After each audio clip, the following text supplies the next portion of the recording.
2 days ago, nag-display yung FB page ng EDCOM.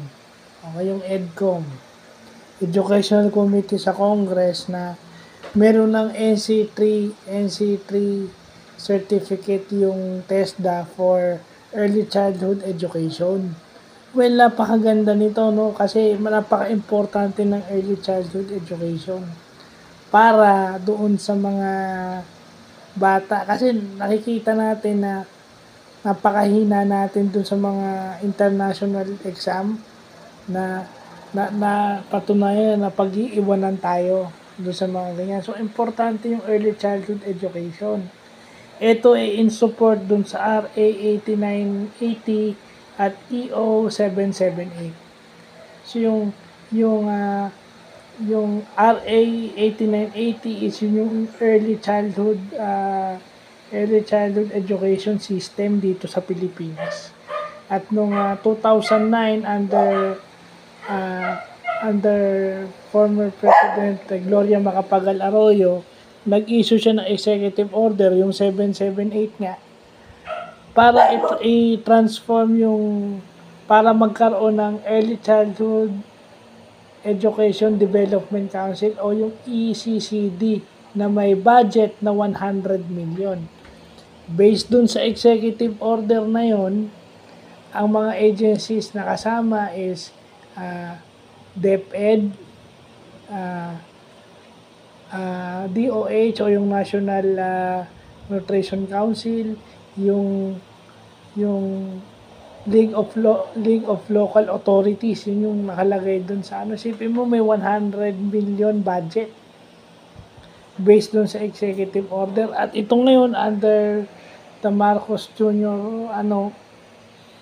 administration, mayroong kasi ito yung para sa mga para-teacher na hindi pa pumapasa ng LET, no?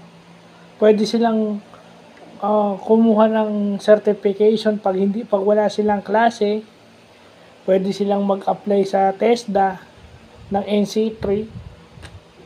No, kasi lalo na kung sila ay nagtuturo yung early childhood kasi is from birth to 6 years old. So, ibig sabihin, nursery, kinder 1, at saka kinder 2. Kasi dito sa Pilipinas, by 7 years old, grade 1 na yung bata.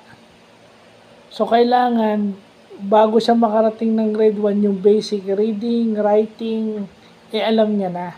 Kumbaga, nakakabasa na siya ng maayos. At hindi lang basta nakakabasa at nakakasulat. Nakakaintindi na siya ng simple instruction. At mas lalo na yung kanyang reading comprehension. Kaya napaka-importante ng early childhood. Buti na lang, no? Kaya, kasi hindi naman lahat ng tao is, may course kasi yan sa college, yung early childhood education. Kaso mayroong graduate ng nursing na hindi natin alam kung anumang dahilan bigla napunta sa early childhood education o yung nagtuturo sa preschool. Nursing ka, pero ang naging linya mo ay nagtuturo sa preschool o nag-a-assist sa preschool para kang para teacher. So, itong NC3 certificate na to at itong mga rules na sinabi ko, yun ay makakatulong sa atin para ma-enhance yung quality ng early childhood instruction dito sa Pilipinas. Kasi napaka-importante niyan. Pati nga dapat yung special education, dapat binibigyan din ng priority. Siguro napaka-importante yan. Yung Vietnam nga yung Vietnam nga nag-invest ng budget sa early childhood education, din naging maganda resulta sa kanila based dun sa article na nabasa ko. So, yun lang po.